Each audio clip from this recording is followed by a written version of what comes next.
2024 లేదా 25లో డిగ్రీ లేదా బీటెక్ చదివారా? సాఫ్ట్‌వేర్ జాబ్ కోసం ఎదురు చూస్తున్నారా? అయితే కోడ్ జ్ఞాన్ 100 డేస్ కోర్సులో చేరండి. జాబ్ సాధించండి. Welcome to Suman TV. నేను మీ సుమన్ టీవీ నాగ్. భార్యాభర్తల మధ్య వీడియో అండ్ ఆడియో, దాంతోపాటు ఇమేజెస్, వీటికి సంబంధించినటువంటి లీక్స్ కూడా జరుగుతూ ఉంటాయి కపుల్స్లో జరిగేటువంటి. అంటే లిటరలీ చెప్పాలి అని అంటే సైబర్ హరాస్మెంట్ అని చెప్పేసి చెప్పొచ్చు. లీగల్గా చూసుకుంటే ఇది భార్యాభర్తల్లో రైట్స్ పరంగా చూసుకునేటప్పుడు ఏ విధంగా ఉండేటువంటి అవకాశం ఉంటుంది. నిజంగా కొంతమంది భార్యాభర్తలు భర్త భార్యని, భార్య భర్తని కొన్నిసార్లు ఈ సైబర్ హరాస్మెంట్స్ ఎక్కువగా చేస్తూ ఉంటారు. వాటి వల్ల జరిగేటువంటి పరిణామాలు ఏంటి, చట్టాలు అసలు అటువంటి వాటికి ఏం చెప్తుందనేది ఈరోజు మనతో పాటు ప్రముఖ అడ్వకేట్ శశికాంత్ గారు ఉన్నారు. వారి మాట్లాడి తెలుసుకుందాం.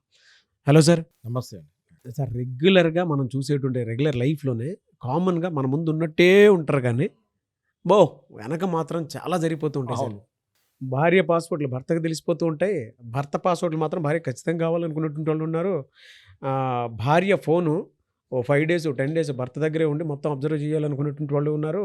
భర్త ఫోను భార్య దగ్గరే పెట్టుకొని ఇందులో ఏం జరుగుతుందో తెలుసుకొని మీద పడిపోదాం అనుకునేటువంటి వాళ్ళు కూడా చాలామంది ఉన్నారు. అంటే గొడవ కోసం అని చెప్పి లేదా లిటరల్గా what they are doing character assassination between themselves. This is clear. Correct. ఈ సైబర్ హెరాస్మెంట్కి చట్టాలు ఏం చెప్తున్నాయి, అది ఎంతవరకు కరెక్ట్? అది మీ పాయింట్లో నేను చూసేటప్పుడు మీ దగ్గర చాలా కేసెస్ వచ్చింటాయి. మనం అవేర్నెస్ వీడియోస్ చాలా ఎక్కువ చేస్తున్నాం కాబట్టి దాన్ని బేస్ చేసుకొని అడుగుతూ ఉన్నాను. ఎలా అసలు ఏ విధంగా ఉంటుందండి? ముందుగా నాగరాజ్ గారు, మీరు ఏదైతే ఒక 2-3 ఏళ్ళ నుంచి ఈ లీగల్ చట్టం పట్ల అవగాహన, ఏదైతే అవేర్నెస్ క్రియేట్ చేస్తున్నారో దానికి నేను మిమ్మల్ని అభినందిస్తూ, ఎందుకంటే ఏ బుక్లలో ఏ సిలబస్లో కూడా ఎక్కడ మీకు ఐపీసీ కానీ, అంటే ఇప్పుడు బిఎన్ఎస్ కానీ బిఎన్ఎస్ఎస్ కానీ ఇవన్నీ కూడా ఎక్కడ ఏ సిలబస్లో కూడా ఎక్కడ ఉండవు నాగరాజ్ గారు. మీరు ఈ అవేర్నెస్ ఏదైతే క్రియేట్ చేస్తున్నారో దానికి మీరు ఎన్నిసార్లు మమ్మల్ని ఫాలోఅప్ చేసి, సార్ మీరు చెప్పాలి, మీ బాధ్యత ఇది, సమాజంలో అవేర్నెస్ ఏదైతే క్రియేట్ చేస్తున్నారో దానికి నేను ముందుగా మిమ్మల్ని అభినందిస్తున్నాను.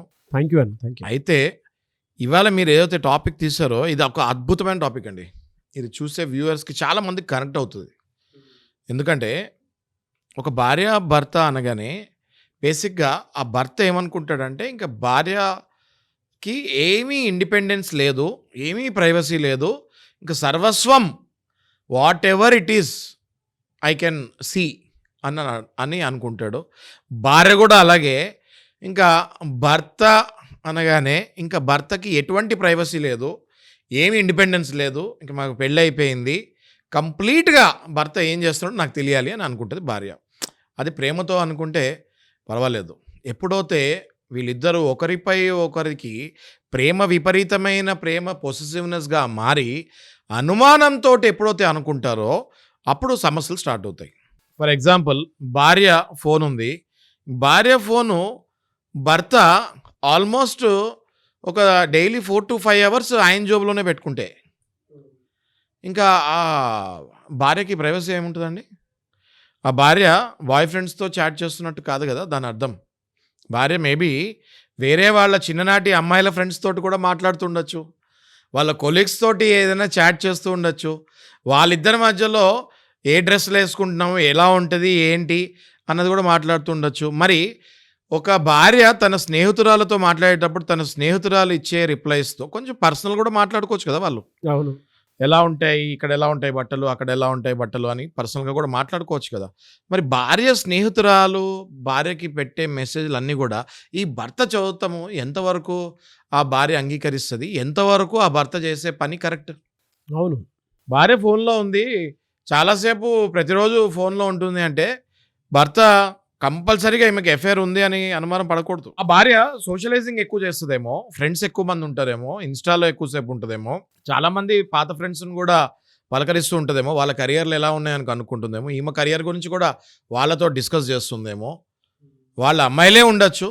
ఇక్కడ హస్బెండ్ ఇన్సెక్యూరిటీ క్రియేట్ చేస్తే ఆటోమేటిక్గా వాళ్ళు కూడా ఫార్మేట్లోకి వెళ్ళిపోతారు. అంతే కదండి నాగరాజ్ గారు. సో ఇప్పుడు ఏమవుతుంది, ఇట్లాంటి ఇన్సెక్యూరిటీ వల్ల ఎప్పుడైతే భార్య ఫోను భర్త దొంగలిస్తాం మొదలు పెడుతున్నారు, భర్త ఫోన్ని భార్య దొంగలిస్తాం మొదలు పెడుతుంది. అంటే ప్రాసెస్ అసలు ఏం జరుగుతుంది సార్? అసలు సింపుల్ అండి. ఇప్పుడు భార్య నిద్రపోతున్నప్పుడు భర్త ఆ భార్య ఫోన్ తీసుకొని పాస్వర్డ్ పాపం భార్య నమ్మి ఇస్తుంది భర్తకి. పాస్వర్డ్ ఇంకోటి నాగరాజ్ గారు నేను చెప్తా మర్చిపోయాను. పాస్వర్డ్ మళ్ళీ అన్నోన్ పాస్వర్డ్స్ పెట్టుకోకూడదు ఎవరు. పెట్టుకుంటే మళ్ళీ అనుమానం అనమాట. అంటే కొత్త ట్రెండ్ ఏంటంటే భార్య మొబైల్ ఫోన్లో భర్త ఫింగర్ ప్రింట్ కూడా ఉండాలి, భర్త మొబైల్ ఫోన్లో భార్య ఫింగర్ ప్రింట్ కూడా ఉండాలి. అంటే లేదంటే ఫేస్ ఐడి. అంటే భార్య భర్త ఫోన్ ఇలా చూస్తే ఓపెన్ అయిపోవాలి. సార్ ఆ మాత్రం జాగ్రత్త కూడా తీసుకోకూడదా సార్ అసలు? ఒకళ్ళ ఫోన్లు ఒకళ్ళు ఓపెన్ చేసుకోలేకపోతే అది అనుమానమే. అంటే కర్మగాలి పాస్వర్డ్ ఎక్స్పైర్ అయిపోతుందో లేకపోతే పాస్వర్డ్ ఎవరికైనా వేరే వాళ్ళకి కూడా తెలిసిందని ఆ భార్య కనుక పాస్వర్డ్ చేంజ్ చేసుకుంటే ఈ భర్త రెగ్యులర్గా ఆ ఫోన్ తీసుకొని కొట్టి పాస్వర్డ్ చేంజ్ అయిందని తెలిస్తే 100% ఈ భర్తకు ఆ భార్య మీద డౌట్ వచ్చేస్తుంది.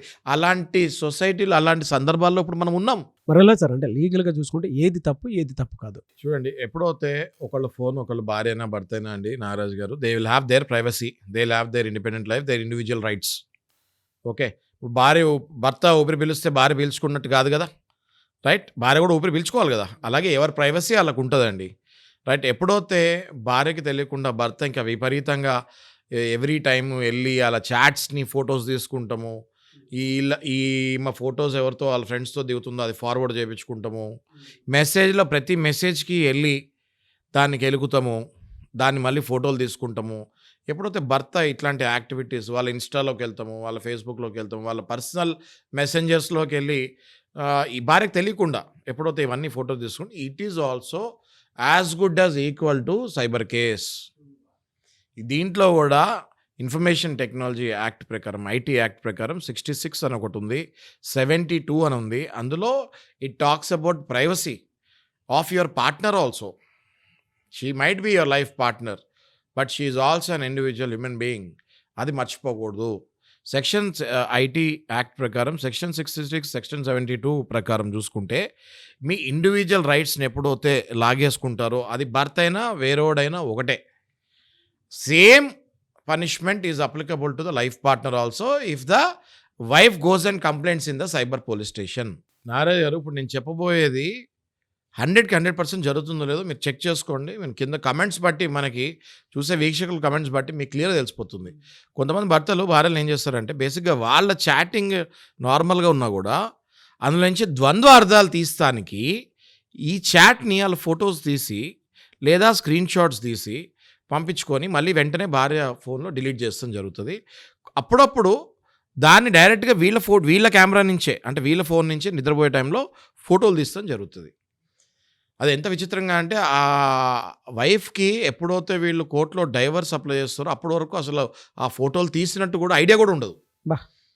ఒకానొక సందర్భంలో ఒక చిన్ననాటి స్నేహితుడు, భార్యకి మిత్రుడు, మంచి మిత్రుడు, చిన్ననాటి స్నేహితుడు అమెరికా నుంచి వచ్చాడు, ఇండియాకి వచ్చాడు. అది ఫేస్బుక్లో అందరూ గ్రీట్ చేస్తున్నారు, welcome back to India, welcome back to India అని. ఈమె కూడా వెల్కమ్ బ్యాక్ టు ఇండియా అని 100 మంది గ్రీట్ చేసింది తీయడు ఫోటో.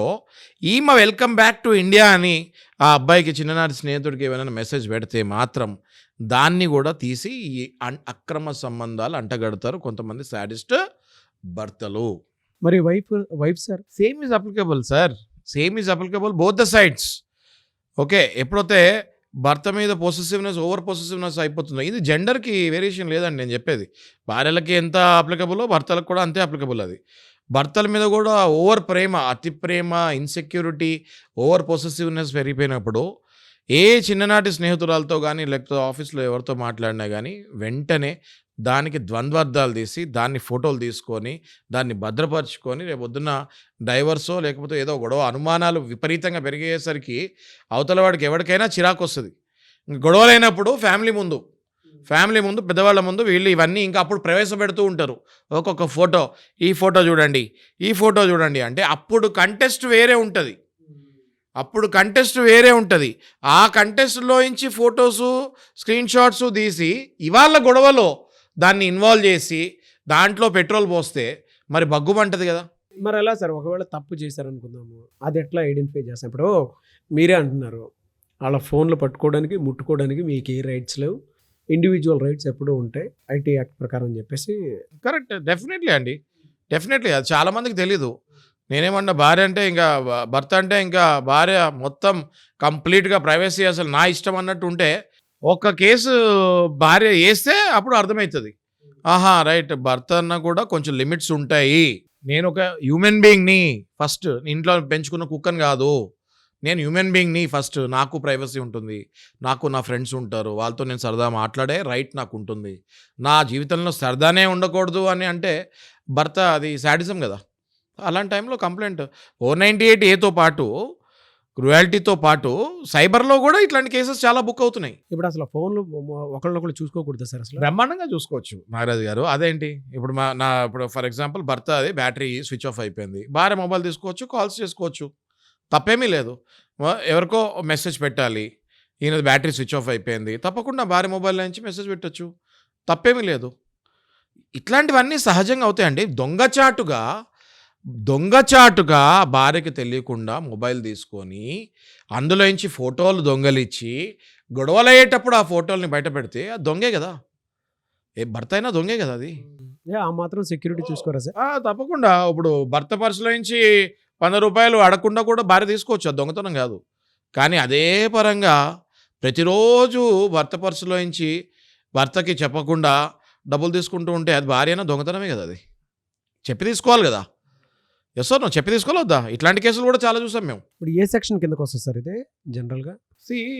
సైబర్ సెక్షన్స్ ప్రకారం చూసుకుంటే కనుక మనం ఐటీ యాక్ట్లో 66, 72 ఈ 2 సెక్షన్స్ ఉన్నాయండి. 2 సెక్షన్స్ చూస్తే ప్రైవసీ ప్రొటెక్షన్కి ప్లస్ ఈ అబ్యూజివ్ మెసేజెస్ ఇట్లాంటివి పెడతాము. ఏది వాట్సాప్లో కానీ మీ ఇమేజెస్ తీసి వేరే వాళ్ళకి షేర్ చేస్తాం, కానీ మీ ఇమేజెస్ని ఏదో పర్సనల్గా ఒకవేళ ఆమె ఏదో స్టిచ్చింగ్కో దేనికో టైలర్కి పంపిస్తాము, ఇట్లాంటివన్నీ ఉంటాయి. నా దగ్గరికి వచ్చే కేసులు నేను చూస్తుంటాను. అట్లాంటి ఇమేజెస్ను కూడా భర్తలు నువ్వు ఎవరికి పంపించావు ఈ ఫొటోస్ అంటే గ్యాలరీలో ఉంటాయి. వాట్సాప్లో ఆ మూమెంట్లో టైలర్కి పంపించుంటే అవతల టైలర్ కూడా లేడీ అయి ఉంటుంది, కానీ గ్యాలరీలో ఈ ఫొటోస్ సేవ్ అయి ఉంటాయి. ఈ ఫోటో తీసినప్పుడు సహజంగా గ్యాలరీలో నుంచి ఆ ఫోటోలు తీసి నువ్వు ఈ ఫోటోలు దిగి ఎవరికో ఇచ్చావు 100% నా షూర్ అంటారు హస్బెండ్స్. అది రాంగ్ కదా అది. సో ఇవాళ రేపు ఎవ్రీథింగ్ ఈజ్ ఆన్ ఫోన్. టైలరింగ్కి బట్టలు ఇవ్వాలన్నా కూడా ఫోన్లోనే జరిగిపోతున్నాయి కొన్ని, రైట్? ఇప్పుడు తెచ్చుకుంటారు బట్టలు, అది వేసుకుంటారు, అది పట్టట్లేదు అంటారు, ఫోటో తీసి పంపిస్తారు. దాన్ని కూడా భర్తలు అనుమానం పడితే ఎట్లా? Anyways thank you sir, thank you so much for the అంటే వెరీ గుడ్ అవేర్నెస్. ఇది ఇన్ఫర్మేషన్తో పాటు మంచి అవేర్నెస్. ఇది ప్రతి ఒక్కరికి ఒక కనువిప్పు లాంటిది. ప్రతి ఒక్కరూ ఫేస్ చేసే ప్రాబ్లమ్ సార్ ఇది. దీనికి పార్ట్ 2 కావాలని కోరుకుంటున్నాను నేను. తప్పకుండా చేద్దాం నాగరాజు గారు. ఈ లీగల్ చట్టం పట్ల అవేర్నెస్ ఏదైతే మీరు మీ టైం తీసుకొని ఏదైతే క్రియేట్ చేస్తున్నారో 100% నేను అభినందిస్తున్నాను. ప్రతి సెక్షను చట్టంలో ఉన్నది మనకి ప్రజలకు తెలియాలి అని మనమైనా అట్లీస్ట్ అనుకుంటే ఖచ్చితంగా ఎవరిని వాళ్ళు కాపాడుకోగలుగుతారు. డెఫినెట్గా. సో మీకు పార్ట్ 2 కావాలి అనుకున్నటువంటి వాళ్ళు కింద కమెంట్ బాక్స్లో పోస్ట్ చేయండి. చాలా డీటెయిల్గా ఉంటుంది వీడియో కూడా. Anyways thank you so much Shashikant garu. Thank you.